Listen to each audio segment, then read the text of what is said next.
Good evening friends, welcome back all of you. आप सबों का हार्दिक स्वागत है मेरे इस यूट्यूब चैनल में, जहां पर आपको मैं अलग अलग सब्जेक्ट की अलग अलग तरीके से ज्ञानवर्धन करने की कोशिश कर रहा हूं।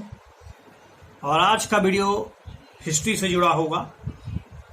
वीडियो स्टार्ट करने से पहले मैं आपसे रिक्वेस्ट करूंगा कि आप अगर इस चैनल को लगातार देखना चाहते हैं और आपको ये चैनल अगर अच्छा लगने लगा है तो आप इस चैनल को सब्सक्राइब करें और अपने दोस्तों के बीच भी शेयर करें। चलिए, हम लोग आज सामाजिक सुधार और धार्मिक सुधार आंदोलन पे थोड़ा सा चर्चा करेंगे और ये लीनियर फैक्ट्स के साथ साथ कुछ छोटी मोटी बातें भी होगी। तो लेट्स स्टार्ट। सबसे पहले राजा राम मोहन राय और ब्रह्म समाज कैसे एक दूसरे से जुड़ा हुआ है और आखिर किस तरह से इसने भारतीय समाज व्यवस्था और कुरीतियों और जो बुराइयां थी, जो अंधविश्वास था, जो महिलाओं के साथ जो शोषण होता था, जो उस समय के दौर में जो प्रचलित रूढ़िवादी जो हमारे घर कर चुकी थी दिमाग के अंदर, उसको किस तरह से राजा मोहन राय ने दूर करने की कोशिश की। बिफोर टॉकिंग अबाउट डिटेल, सबसे पहले ये समझिए, राजा राम मोहन राय को हम लोग भारतीय पुनर्जागरण का अग्रदूत कहते हैं। पुनर्जागरण, भारतीय पुनर्जागरण, देखिए पुनर्जागरण जो शब्द है ना, वो वास्तव में इटली के या कहे तो यूरोपीय कंसेप्ट है, जिसमें कि enlightenment theory, when you study about enlightenment, जिसका मतलब होता है पुनर्जागरण, एक नया परिवर्तन। जिस तरह से चर्च का प्रभुत्व था, लोग जो वर्तमान की स्थिति को छोड़कर कहीं और परलौकिक जीवन पर विश्वास करते थे, एक तरह से जो धर्म का और जो चर्च का और जो पादरियों का जो प्रभुत्व था, वो उसको दूर करके वैज्ञानिक अप्रोच, साइंस के प्रति झुकाव, तार्किक सोच, तर्क, विवेक और वर्तमान की परिस्थितियों को अपने अनुसार बदलते हुए आगे बढ़ने का जो सोच था, जिसमें विज्ञान, गणित, कला, साहित्य इत्यादि को लगातार विकास हो रहा था, वैज्ञानिक अप्रोच खुलकर निकल रही थी, अनेक महान साहित्यकार पैदा हो रहे थे, अपने विचार प्रस्तुत कर रहे थे, तार्किक दृष्टिकोण से समाज और व्यवस्था को आकलित कर रहे थे और उसमें मूल चूल परिवर्तन की कोशिश कर रहे थे। जो कुछ इंग्लैंड में हुआ, उसका प्रभाव आखिर भारत में होना जायज ही था और हुआ ही। और इसके सबसे पहले अगर अग्रदूत है तो वो है राजा राम मोहन राय। राजा राम मोहन राय के द्वारा 20 अगस्त 1828 को कलकत्ता में ब्रह्म समाज की स्थापना की जाती है। ध्यान रहे, राजा राम मोहन राय के द्वारा स्थापित किया गया जो ब्रह्म समाज है वो आगे चल के विखंडित होता है। अगर आपको कहे कि आत्म सभा वास्तव में किसका रूपांतरण था, तो एक तरह से वास्तव में आत्म सभा रूपांतरित हो चुका था ब्रह्म समाज में, क्योंकि आत्म सभा की स्थापना जो है वो 1814 में ही को दी गई थी राजा राम मोहन राय के द्वारा। ब्रह्म समाज का जो प्राथमिक उद्देश्य था, वो जो हिंदू धर्म की जो बुराइयां थी उसको अलग करना था। एक ईश्वरवाद के प्रचार प्रसार, एक ही ईश्वर पर विश्वास कीजिए, एक ईश्वर को मानिए, इनका एक मुख्य मकसद था। ईश्वर का विरोध करना इनका बिल्कुल मतलब इरादा नहीं था। और ऐसा बिल्कुल मत मान लीजिए कि ये नास्तिक लोग थे, नहीं। एक ईश्वर पर फोकस करो, एक ईश्वर को पूजा करो, एक ईश्वर को मानो, ऐसा इनका सिद्धांत था। राजा राम मोहन राय ने अपने विचारों का स्पष्ट करने के लिए 1803 में फारसी भाषा में इन्होंने एकेश्वरवादी का उपहार नामक एक किताब लिखा, प्रकाशित किया। एकेश्वरवादी का उपहार, इसको अगर कहा है तो हुरफात उल मुवाहिद्दीन, जिसको एकेश्वरवादी का उपहार कहा जाता है, जिन्होंने इस भाषा को स्पष्ट करने की कि ईश्वर क्या है, ईश्वर का अस्तित्व कैसे है। 1820 में राजा राम मोहन राय की एक पुस्तक ईसा के नीति और वचन और शांति और खुशहाली, और 1823 में प्रीसेस्ट ऑफ जीसस का प्रकाशन भी किया गया। ये पूरी की पूरी जो कायनात में स्थापित करने की कोशिश कर रहा हूँ, वो पूरी तरह से प्रीलिम्स बेस है, इसमें ज्यादा डिटेल नहीं बताया जा रहा है, बस आप इसको सजा लीजिए।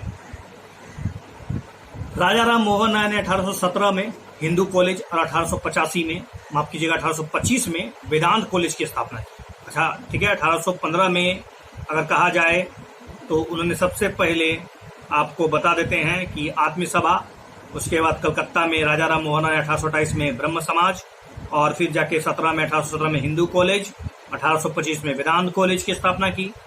राजा राम मोहन राय ने कुछ साप्ताहिक पत्रिका कहिए, जैसे संवाद कौमुदी, इसके अलावा प्रज्ञा का चांद 1821 में निकाला।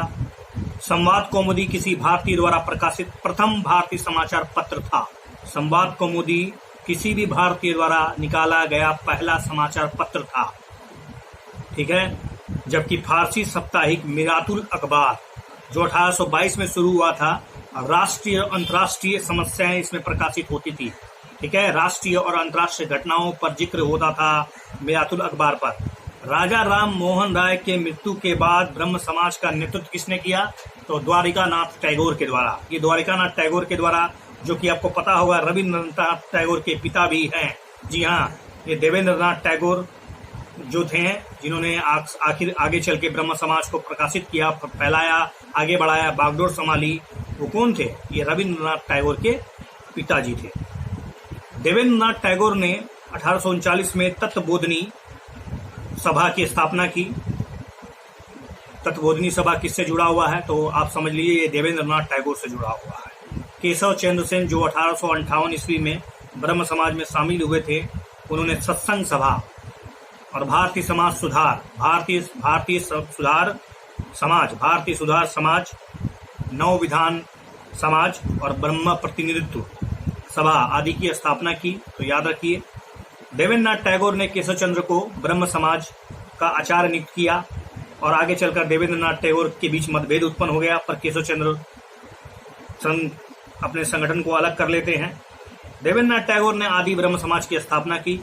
आदि ब्रह्म समाज की स्थापना देवेंद्रनाथ टैगोर के द्वारा किया गया। केशव चंद्र सेन के विचार और देवेंद्रनाथ टैगोर के विचार आपस में मिलते जुलते नहीं थे, ठीक है। केशव चंद्र के और देवेंद्रनाथ टैगोर के सुधारों और विचारों ने ज्यादा क्रांतिकारी थे, ठीक है। इसलिए केशव चंद्र के जो विचार थे वो 1866 में उन्होंने ब्रह्म समाज को छोड़ दिया और फिर जाके आगे भारतीय ब्रह्म समाज की उन्होंने स्थापना की। तो भारतीय ब्रह्म समाज की स्थापना केशव चंद्र सेन ने किया, क्योंकि उनके विचार को उग्र थे, वो देवेंद्रनाथ टैगोर के विचारों से मिलते जुलते नहीं थे। केशव चंद्र सेन ने भारतीय ब्रह्म समाज का स्थापना 1878 में इसलिए हुआ, विभाजन भी हुआ, अधिकतर लोग इसके समर्थक से अलग हो गए और साधारण ब्रह्म समाज यानी उसकी स्थापना कर दी गई। नेक्स्ट जो है वो दूसरा आंदोलन जो है यह है यंग बंगाल, और ये जुड़ा है हेनरी लुई विवियन डेरोजियो से। हेनरी लुई विवियन डेरोजियो जो जुड़े हुए हैं वो है यंग बंगाल आंदोलन से जुड़े हुए हैं। यंग बंगाल आंदोलन को हेनरी लुई विवियन डेरोजियो के द्वारा चलाया जाता है, ठीक है। और अगर कहा जाए तो हेनरी लुई विवियन डेरोजियो को आधुनिक भारत का प्रथम राष्ट्रवादी कवि माना गया है। आधुनिक भारत का प्रथम राष्ट्रवादी कवि जो है वो विवियन डेरोजियो को माना गया है। इन्होंने एल्फिस्टन कॉलेज की स्थापना बम्बई में की, ठीक है। और इन्होंने यंग बंगाल आंदोलन की शुरुआत भी की और यही यंग मद्रास आंदोलन की शुरुआत के लिए भी जाने जाते हैं। तो संक्षिप्त जानकारी, यंग बंगाल आंदोलन और हेनरी विवियन डेरोजियो से जुड़ा हुआ है। आधुनिक भारत के प्रथम राष्ट्रवादी कवि के रूप में जानते हैं। अगला जो है वह है आर्य समाज और स्वामी दयानंद सरस्वती। देखिए, आर्य समाज और Swami Dayanand Saraswati, they are very popular in all over India. Swami Dayanand Saraswati ने वेदों को ईश्वरीय ज्ञान मानते हुए, मतलब ईश्वर का ज्ञान, और इसमें किसी भी प्रकार का छेड़छाड़, ताम झाम, कोई करेक्शन करने की बात बिल्कुल नहीं की। उन्होंने वेदों की ओर लौटो, बैक टू द वेदास का नारा भी दिया, ठीक है। बैक टू वेदास बहुत बार पूछा गया है। आर्य समाज ने शुद्धि आंदोलन चलाया, जिसके अंतर्गत उन लोगों को पुनः हिंदू धर्म में वापस आने के लिए प्रेरित किया गया, मौका दिया गया, जिन्होंने किसी कारणवश इस्लाम धर्म स्वीकार कर लिया था, चाहे वो डर कर मारे हो या किसी भी लोभवश। अगर उन्होंने अपने आप को इस्लाम धर्म में प्रवेश करा लिया है, तो अगर आप वापस इस्लाम धर्म से हिंदू धर्म में प्रवेश करना चाहते हैं तो आर्य समाज ने इसमें भरपूर सहयोग दिया और बहुत से लोगों को पुनः हिंदू धर्म में प्रवेश भी करवाया। इसके अलावा दयानंद सरस्वती पहले व्यक्ति थे जिन्होंने स्वराज शब्द का इस्तेमाल किया था। ध्यान रहे, स्वराज शब्द जो है पहली बार किसी व्यक्ति के द्वारा अगर लिया गया था तो वह है दयानंद सरस्वती, और उसके फिर बाल गंगाधर तिलक। इस प्रकार आगे चलते फिर आपको 1906 में पता चलेगा दयानंद सरस्वती, माफ कीजिएगा, दादा भाई नौरोजी के द्वारा, ठीक है। तो उन्होंने विदेशी वस्तुओं के बहिष्कार का बहुत पूर्व मतलब एक तरह से आंदोलन चला है इसके लिए। और स्वदेशी पर जो बल देने की बात की गई है, आत्मनिर्भर भारत की बात की गई है, जो आज वर्तमान में बहुत प्रासंगिक होता जा रहा है, वो आज नहीं बल्कि 1875 के जमाने से चल रहा है। स्वामी दयानंद सरस्वती के कृपा पात्र के दौरान स्वदेशियों पर बल दिया गया था और गांधी जी ने भी इनसे प्रेरणा ली और स्वदेशी पर फोकस किया। स्वामी दयानंद सरस्वती अपने मूल विचारों को व्यक्त करने हेतु 1875 में बंबई में इन्होंने आर्य समाज की स्थापना करते हैं। बंबई में आर्य समाज की स्थापना स्वामी दयानंद सरस्वती के द्वारा किया जाता है, ठीक है। और आगे चलकर इसका मुख्यालय पहले शुरुआत में लाहौर में बनाया गया था, ठीक है। और आपको पता होगा कि इनके द्वारा एक बहुत ही बेहतरीन किताब सत्यार्थ प्रकाश जो है सबसे फेमस जुड़ा हुआ व्यक्ति दयानंद सरस्वती से है, इसकी रचना करते हैं। पाश्चात्य शिक्षा होता है उसके भरपूर समर्थक लाला लाजपत राय और हंसराज ने 1886 में लाहौर में दयानंद एंग्लो वैदिक स्कूल, जिसको आज वर्तमान में DAV कहा जाता है, उसकी स्थापना की। और यही DAV कॉलेज आगे चलकर 1889 में बदला, ठीक है। जबकि पाश्चात्य शिक्षा के विरोधी श्रद्धानंद, लेखराम और मुंशी राम ने 1902 में हरिद्वार में ही उसके बगल में एक कांकड़ी नामक जगह है, उसमें गुरुकुल विश्वविद्यालय, कांकड़ी गुरुकुल विश्वविद्यालय जो बहुत ही पॉपुलर है, इसकी स्थापना उसके विरोध में स्थापित किया गया था, ठीक है, पाश्चात्य शिक्षा के विरोध में। तो मेरे ख्याल से आप समझ ही रहे होंगे कि लिटिल बिट इसमें नॉलेज दिया जा रहा है। उसके बाद हम एक ऐसे युवा के बारे में बात करने जा रहे हैं जिन्होंने पूरे भारतवर्ष को पूरी तरह से बदल कर रख दिया। उनके विचार आज भी युवाओं को इतने जोश और ओजस्वी बनाते हैं जिसके कारण वो लगातार मेहनत करने के लिए प्रेरित रहते हैं। उठो जागो और तब तक मत रुको जब तक तुम्हारा लक्ष्य ना मिल जाए। तो ये है स्वामी विवेकानंद। जी हाँ, मैं स्वामी विवेकानंद की बात कर रहा हूँ, जिन्होंने 1893 में शिकागो में इतना भयंकर, इतना ओजस्वी भाषण स्थापित किया। उन्होंने हिंदुत्व को किस प्रकार से प्रज्वलित किया, इसकी व्याख्या शायद शब्दों में ना की जा सकती है। जी हाँ, 1863 में कलकत्ता में जन्मे स्वामी विवेकानंद के बचपन का नाम आप जानते ही होंगे, नरेंद्र नाथ। जी हाँ, नरेंद्र नाथ कोई महान साधारण बालक नहीं था, असाधारण बालक था। वही आगे चलकर स्वामी विवेकानंद बनने वाला है। अमेरिका जाने के पूर्व महाराज खेतड़ी के सुझाव पर, याद रखिएगा, महाराज खेतड़ी के सुझाव पर उन्होंने अपना नाम स्वामी विवेकानंद रख लिया था। विवेकानंद ने सबसे पहले 1887 ईस्वी में कलकत्ता के बारानगर में एक टूटे हुए मकान में रामकृष्ण मिशन मठ को स्थापित किया, पहले छोटे से मकान के रूप में। और 1 मई 1897 ठीक है, में उन्होंने कलकत्ता के पास बेलूर नामक जगह पर रामकृष्ण मिशन की स्थापना करते हैं।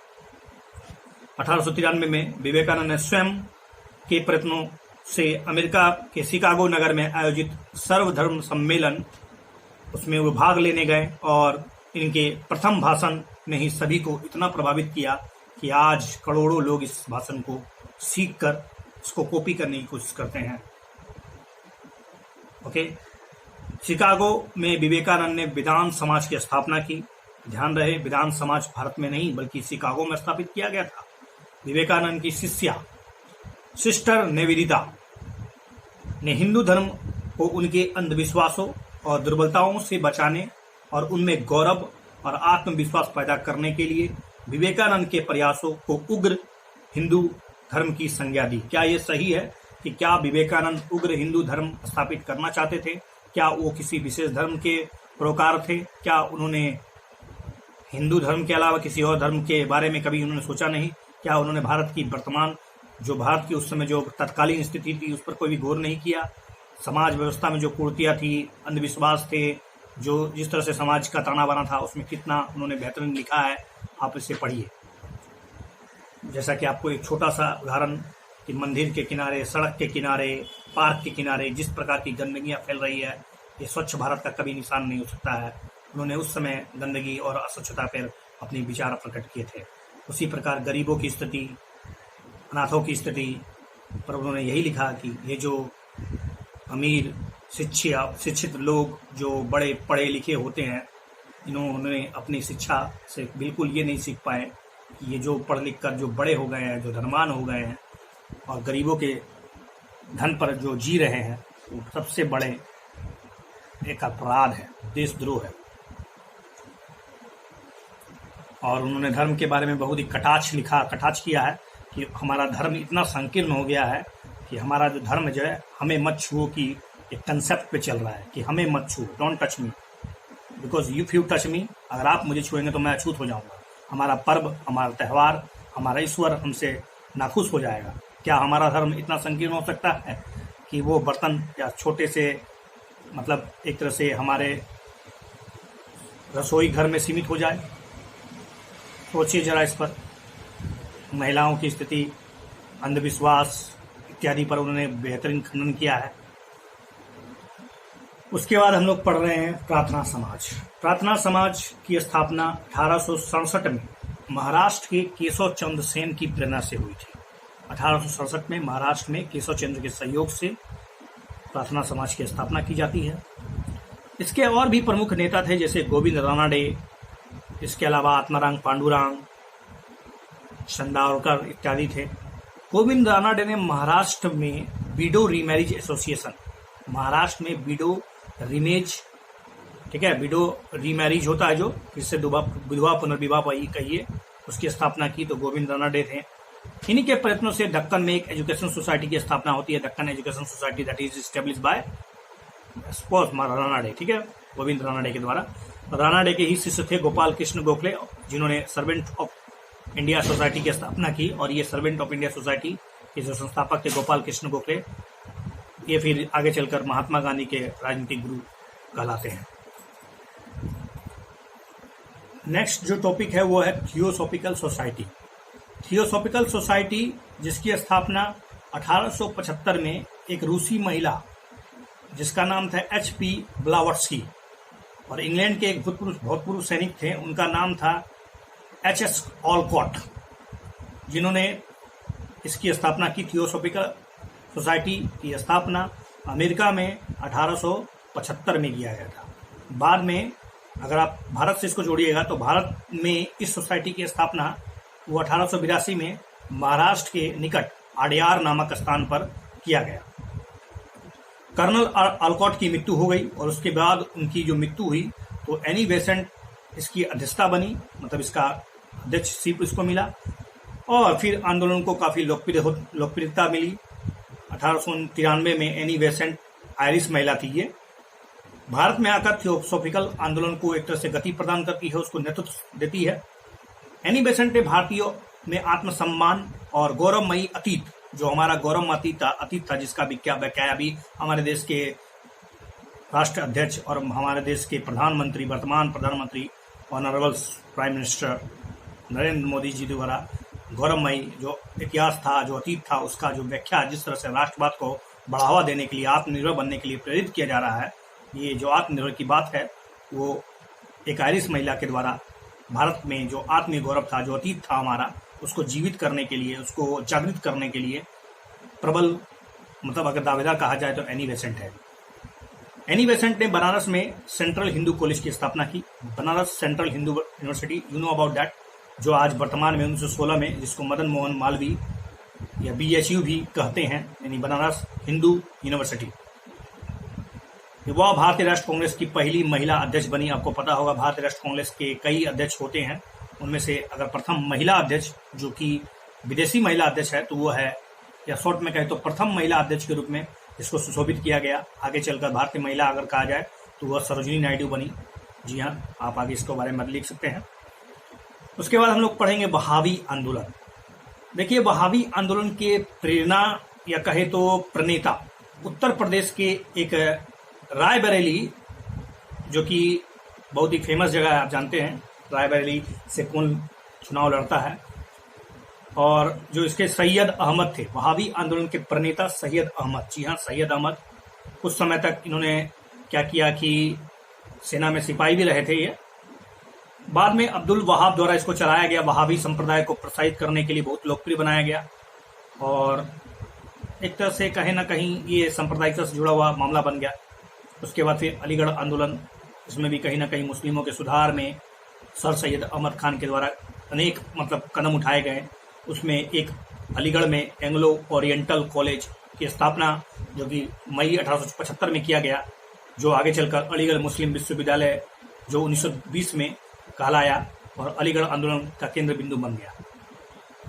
सैयद अहमद खान ने कुरान पर टीका लिखी और तहजीब उल अखलाक यानी सभ्यता और नैतिकता नामक पत्रिका भी निकाली। और finally the last topic, Deoband आंदोलन। देवबंद आंदोलन के संस्थापक मोहम्मद कासिम ननोती और रशीद अहमद गंगोई थे और एक तरह से पूरा तरह से ये जो दारुल उलूम की स्थापना चाहते थे, दारुल उलूम की स्थापना चाहते थे। Overall in this session we discussed Raja Ram Mohan Roy भारतीय पुनर्जागरण के अग्रदूत के रूप में, उसके बाद स्वामी विवेकानंद, उसके बाद आर्य समाज, स्वामी दयानंद सरस्वती, उसके बाद रानाडे, इसके अलावा बेबियन डरोजियो, फिर थियोसॉफिकल सोसाइटी, आत्मी सभा और वहाबी आंदोलन और देवबंद आंदोलन के अंत में मैं समाप्त करता हूँ। इस वीडियो को देखिए, अच्छा लगता है तो जरूर शेयर करिए, क्योंकि ये जीके प्रीलिम्स के तौर पर आप छोटे छोटे एग्जाम की तैयारी कर सकते हैं इसके माध्यम से। Thank you once again.